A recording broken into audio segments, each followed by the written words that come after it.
This is macOS Ken. Government issues for Apple, making movies for Vision Pro, and a worrisome day for WAS. It is Friday, the 10th of November, 2023. I'm Ken Ray, and this is news from macOS Ken, brought to you by yours truly and sponsored by SimpliSafe, the right way to protect your home. Get 50% off any SimpliSafe system with a Fast Protect plan at simplisafecom/macOSCan. This show is also supported by people like you, patrons through Patreon. Find out more and add your support at patreon.com/macOSCan. Ever have one of those headaches that's pretty painful? Then it goes away, then it turns out it was only gone for a minute and comes back, but worse. No reason. Hey, here's an interesting story. An official in the EU says lower courts were wrong about Apple not owing Ireland 14.3 billion euros in back taxes, and they want to do the trial again. According to a piece from the Next Web, Advocate General Giovanni Pietrozella of the EU Court of Justice said in an advisory opinion that Apple's win in a lower EU court should be shelved because of a series of legal errors. It is therefore necessary for the General Court to carry out a new assessment, Pietrozella said. 7 years and counting on this one. The report runs through a timeline which we'll run through more quickly. In 2016, European Commissioner for Competition Margrethe Vestager accused Apple of benefiting from a sweetheart deal in Ireland that had substantially and artificially lowered Apple's taxes in that country since 1991. That year, 2016, the EC found Apple and Ireland guilty, saying Apple owed the country the aforementioned 14.3 billion euros. That money was put in escrow to be held for a final outcome, which is apparently a thing that some people think might happen someday. Apple in Ireland appealed the loss and won in 2020, with the 14.3 billion decision overturned. That money remained in escrow, however, in case the EC appealed the loss, which it did, and here we are, with Pietrozella saying the last decision was wrong and calling for a do-over. Whether that happens, though, remains to be seen. While the opinion is non-binding, the Next Web says such statements often hold sway over final judgments made by the EU's highest court. The court is set to rule on the case in the coming months. Apple seems to have admitted the possibility or probability of sideloading in third-party app stores for iPhone in Europe. Should such a move come to pass, it would be made to comply with the EU's Digital Markets Act. And it will, it seems, come to pass. Earlier this week, a piece from TechCrunch says the iPhone maker had updated the language pertaining to its risk factors in the fiscal year 2023 Form 10K filing, with the revised text presenting a shift from the company's previous position, indicating a more definitive stance on potential modifications to the App Store policies. The report continues. Apple said that future changes could also affect how the company charges developers for access to its platforms, how it manages distribution of apps outside of the App Store, and how and to what extent it allows developers to communicate with consumers inside the App Store regarding alternative purchasing mechanisms. Assuming that means third-party app stores and sideloading aplenty, questions still remain. Among them, how troublesome will working outside the App Store be for developers, and will consumers be interested in shopping elsewhere? At least one firm opined on all of that this week. The TechCrunch report had Morgan Stanley noting the new 10K wording, seeing that as confirmation that Apple will likely begin third-party app stores on device in Europe. The firm said it believes Apple is well positioned to compete should these changes take place due to the App Store's security, centralization, and convenience, limiting the potential user experience and/or profit and loss impact. Sort of a convoluted story from CNBC that ends with Apple settling a discrimination suit with the DOJ for $25 million. Take my hand, we will make our way through it. There's a federal initiative called the Permanent Labor Certification Program, or PERM for short.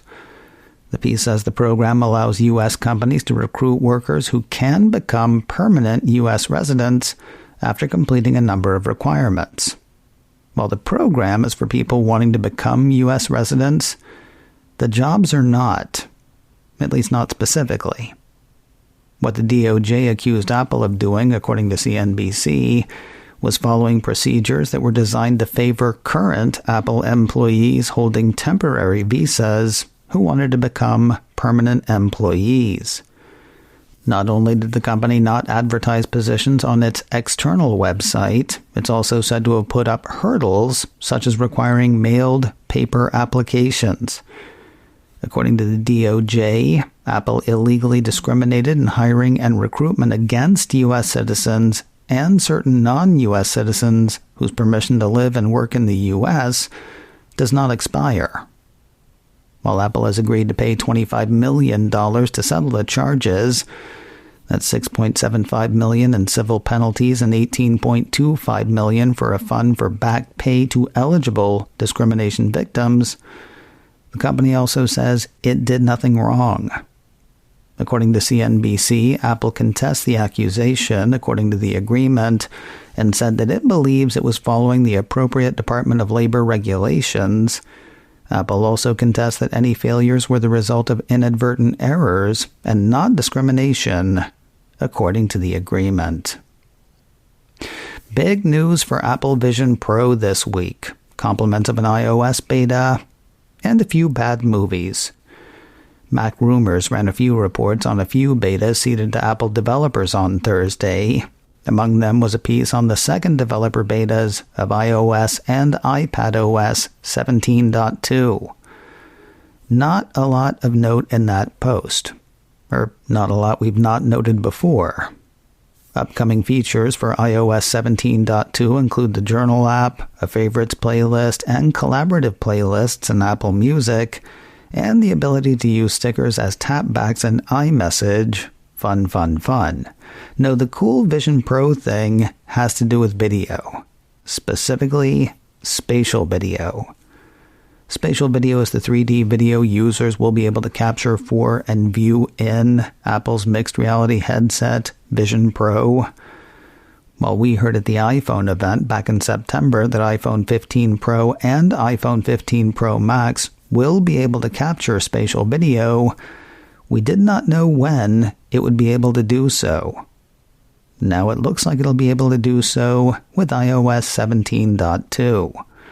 A separate piece from Mac Rumors says the second developer beta released Thursday activates that functionality. One does wonder whether that feature will be added to everybody's 15 Pro phones when iOS 17.2 makes it out of beta. I mean, on the one hand, you could see Apple making it available to developers for testing while saving a public release until the headset arrives. On the other hand, the company could let folks start capturing spatial video now for the day they eventually have a way to view it. They will have a way to view it, by the way. Just won't be spatial.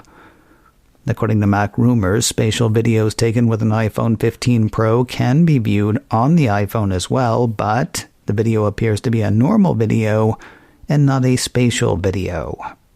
Spatial videos feature a spatial label to denote that they can be viewed in 3D on Vision Pro. As for the bad movies, well, they're not all bad. They kind of skew that way, though. For now, at least. A piece from Upload VR says Apple's movie store now lists some titles with 3D support. Back at WWDC, the piece points out Apple confirmed that its Vision OS will support playing 3D versions of movies on a giant virtual screen. You can choose between your local room, optionally darkened, or a virtual environment. Avatar: The Way of Water was the only supported 3D title confirmed by Apple at WWDC, according to the report. It is not among the movies Apple is currently offering with 3D support, indicating that that list is not complete. Which is good, because a lot of the movies are not good. Early in the day Thursday, only 19 titles had been spotted. While there were some winners like Shrek and Everest, there were also not winners like Pacific Rim Uprising and Hansel and Gretel Witch Hunters. Upload VR says it's unclear whether 3D support will be included with existing rentals and purchases or require a separate, higher-priced purchase.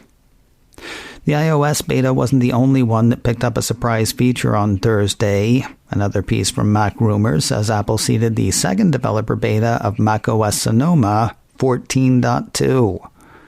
It brings the power of Shazam to the desktop. The audio recognition feature, not the power of the superhero. That would be cool though, wouldn't it? Anyway, a piece from 9 to 5 Mac says in the developer beta, Shazam is now integrated directly into macOS and can be added to your Mac's menu bar or control center. What's new is the integration, not the functionality. According to the report, previously, Shazam could be added to your Mac's menu bar using the dedicated Shazam app for macOS. You could also ask Apple's virtual assistant on the Mac to identify what song is playing. Now, it's built in natively to macOS Sonoma. Word of 2 more developer betas on Thursday. Back to Mac Rumors for a couple of reports. The first on the second developer beta of watchOS 10.2, and the second on the second developer beta of tvOS 17.2. Those brought no surprises. Let's not make them feel bad about that.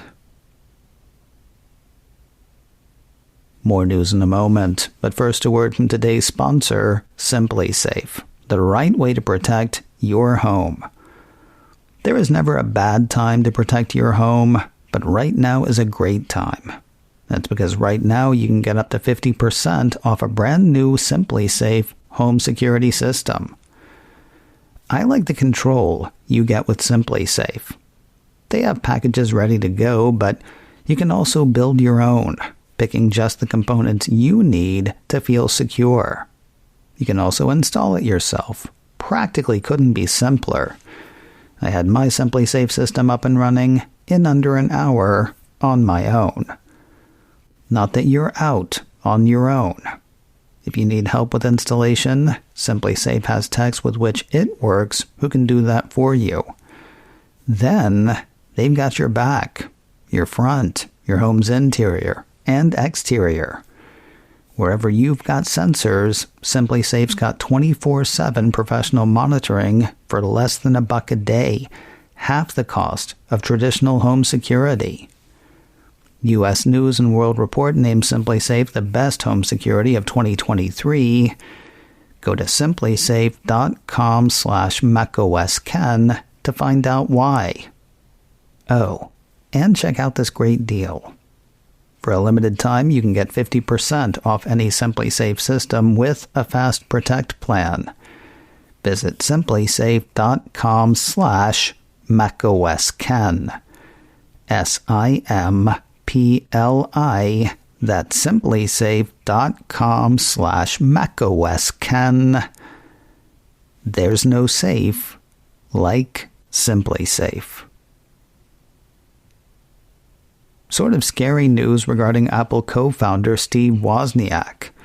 Apple Insider says Woz spent Wednesday night in a hospital in Mexico City after suffering a minor stroke. The 73-year-old techspert was south of the border to attend a World Business Forum. The piece says he has since confirmed the minor stroke to ABC News here in the States. He was released from the hospital and was said to be flying home on Thursday. Some of your old gear is ending the week more valuable than it began the week. A piece from 9 to 5 Mac says Apple has boosted the trade-in value of some iPads, Apple Watches, and several Android phones. If you're looking to trade up to something better or just pick up some scratch for stuff you're not using, estimated trade-in values for Apple Watch Ultra have bumped up from $380 to $425. Apple Watch Series 7 has moved from $155 to $160. iPad Pro is up from $510 to $580. iPad Air has moved from $315 to $325. And iPad has risen from $170 to $260. As for the Androids, the piece has trade-in prices on a range of Samsung phones, various Galaxy S10s, S20s, S21s, S22s, Galaxy Notes, and Google Pixels 4a through 6 all went up. Prices on Samsung Galaxy S9 Plus and S9 actually dropped $5 each. And finally today, this week has seen a steady stream of trailers for Apple's streaming video service, and Thursday saw another one take off. Apple TV Plus issued a press release signaling a promo for the World War II limited series, Masters of the Air. According to the release, the show follows the men of the 100th Bomb Group, the Bloody 100th, as they conduct perilous bombing raids over Nazi Germany and grapple with the frigid conditions, lack of oxygen, and sheer terror of combat conducted at 25,000 feet. No John Wayne-type series this. The release says the series portrays the psychological and emotional price paid by these young men as they help destroy the horror of Hitler's Third Reich. Steven Spielberg, Tom Hanks, and Gary Getzman serve as executive producers. The first 2 episodes take to Apple TV Plus on Friday, the 26th of January. They'll follow one per week on successive Fridays through the 15th of March. You can catch the trailer now on YouTube. macOS Ken, brought to you by me and sponsored by SimpliSafe. Get 50% off any SimpliSafe system with a Fast Protect plan at simplysafe.com/macOSKen. This show is also supported by people like you, patrons through Patreon. Find out more and add your support at patreon.com/macOSKen. Advertising handled by Backbeat Media. Online at backbeatmedia.com. You can reach me a couple of ways. Info at macosken.com or call 716-780-4080. Until next time, that is news from macOS Ken. I'm Ken Ray.